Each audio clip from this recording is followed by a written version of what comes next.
নেই। ইসি দুটো লোকের সাথে কথা বলে তাদের দুদিকে পাঠিয়ে দিল আর নিজে এগোচ্ছে সামনের দিকে। লোকগুলো দেখে মনে হচ্ছে পুলিশের লোক, আর তারা আজ কোনো বিশেষ কাজে এখানে এসেছে। জায়গাটা আমার অচেনা, তবে আমি ইসির পিছু পিছু লুকিয়ে লুকিয়ে এগোতে লাগলাম। ইসি লুকিয়ে ভেতরে ঢুকে গেছে, কিন্তু আমি যেতে পারিনি, কারণ এখন ভেতরে গেলে ইসির মুখোমুখি হতে হবে। তাই এখানেই দেওয়াল ঘেঁষে দাঁড়িয়ে থাকি। বেশ অনেকক্ষণ হয়ে গেল সে ফিরছে না, তাই এবার সাহস নিয়ে উকি দিলাম ভেতরে দেখার উদ্দেশ্যে। যা দেখলাম তাতে আমার অবস্থা যায় কি করি। ইসি ভেতরে ধরা পড়ে গেছে।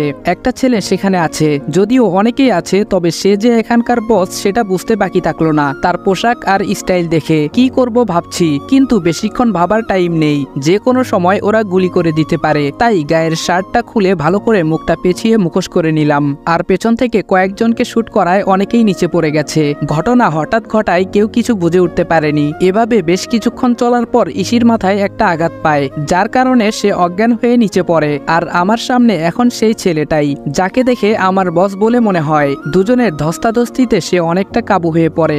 শেষ পর্যন্ত মাটিতে নেতিয়ে পড়লে আমি মার বন্ধ করি। সেখান থেকে বের হওয়ার আগে ইসির সাথে আসা লোক এখানে পৌঁছে যায়। ওরা আমায় দেখে ফেলার আগেই আমি সেখান থেকে আমার মুখটা ঢেকে চলে আসি। আমার মুখ থেকে কাপড় সরে গেছিল, জানি না ওরা দেখেছে কিনা। সেখান থেকে বেরিয়ে তাড়াতাড়ি বাসার উদ্দেশ্যে বেরিয়ে পড়ি। ইসির খোঁজ নেওয়া হয়নি, এখন ওর খোঁজ নিতে গেলে ধরা পড়তে হবে, তাই আড়ালে থাকাটাই ভালো। আমি রুমে বসে ল্যাপটপে কাজ করছি, তখন ফোন আসে। ফোনটা কাটার সাথে সাথে ল্যাপটপে মেল বক্স ওপেন করলাম, আর যা দেখলাম তাতে আমি পুরোই অবাক। মেইলটা আসার পর ডিটেলস দেখার আগে ছবিটা দেখে আমার চোখ ছানা বড়া হওয়ার অবস্থা। এই তো সেই ছেলেটা যাকে আজ মেরে এলাম। বেঁচে আছে কিনা আল্লাহ মালুম। নাম রাফসান চৌধুরী, এতদিন আমেরিকা ছিল। বাংলাদেশে ওর কেউ আছে কিনা জানা নেই। আমি রাজনকে আবার ফোন দিলাম। আমি বললাম হ্যালো।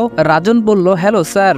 আমি বললাম আচ্ছা, ও এখন কোথায় আছে জানো কিছু তোমরা? ছেলেটা হসপিটালে, কেউ খুব মারধর করেছে নাকি। ডাক্তারের সাথে কথা বলে জানতে পারি এখন সে কোমায়। আমি বললাম যাহ।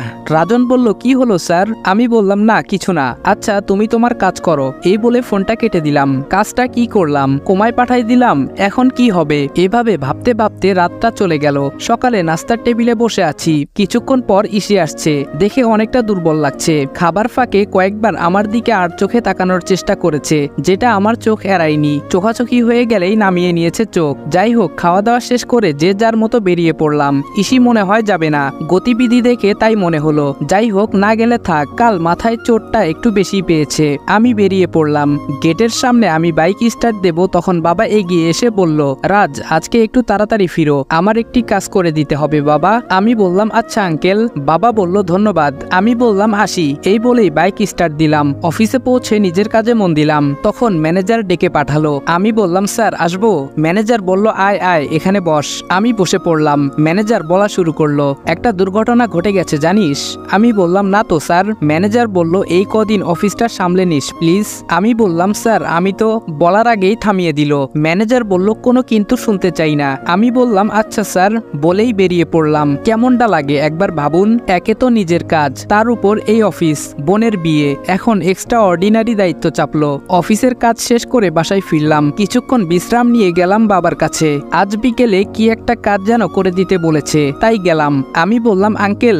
বাবা বলল আরে রাজ এসো। আমি বললাম কিছু একটা কাজের কথা বলেছিলেন। বাবা বলল ও হ্যাঁ, আমি তো ভুলেই গেছিলাম। শোনো বাবা, রোহানদের বাড়িতে কিছু জিনিস পাঠাতে হবে। আশরাফ তো একটু ব্যস্ত অফিসের কাজে, তাই তোমায় বলছিলাম আর কি, যাবে বাবা? আমি বললাম আচ্ছা ঠিক আছে। বাবা বলল তাহলে বিকেলে তৈরি থেকো কেমন? আমি বললাম আচ্ছা ঠিক আছে। এই বলে রুমে চলে এলাম। এসেই অগ্নিকে ফোন দিলাম। আমি বললাম অগ্নি আজকে তোমরা সামলে নিও, আমি একটু অন্য কাজে ব্যস্ত থাকবো। অগ্নি বলল ওকে স্যার, আপনি নিশ্চিত থাকুন। আমি বললাম অল দ্য বেস্ট, বাই বলে ফোনটা কেটে ল্যাপটপে যতটুকু সম্ভব কাজ করার চেষ্টা করলাম। দেখতে দেখতে বিকেল হয়ে গেল, তাই আমি রোহানদের বাসার উদ্দেশ্যে বেরিয়ে গেলাম। কিছুক্ষণ গাড়ি চলার পর চৌধুরী বাড়ির সামনে এসে গাড়ি থামলো। আমার সাথে আরো কয়েকজন এসেছে আমাকে সাহায্য করার উদ্দেশ্যে। সবাইকে দিয়ে সব জিনিসপত্রগুলো ভেতরে পাঠিয়ে দিলাম। তারপর আমি ভেতরে ঢুকলাম। মিসেস চৌধুরী অর্থাৎ রোহানের মা রাবেয়া চৌধুরী এগিয়ে এসে আমাদের আপ্যায়ন করার জন্য ব্যস্ত হয়ে পড়লেন। আন্টি বলল এসো এসো, তোমরা বসো এখানে। আমি বললাম আন্টি এত ব্যস্ত হওয়ার কিছু নাই, আসলে আশরাফ ভাইয়া একটু ব্যস্ত থাকার কারণে আমাকে আসতে হলো। আন্টি বলল তাতে কি হয়েছে, একজন এলেই হলো, তোমরা বসো। এই বলে উনি ভেতরের দিকে গেলেন, আর আমি এই দিকে চারদিকটা ভালোভাবে চোখ বুলিয়ে নিলাম। এমন সময় পেছন থেকে কেউ ডাক দিল। পেছন ফিরে দেখি রোহান। রোহান বলল hi, I am Rohan. I think you Raj. কাজ? আমি বললাম ইয়া বলে দুজন হাত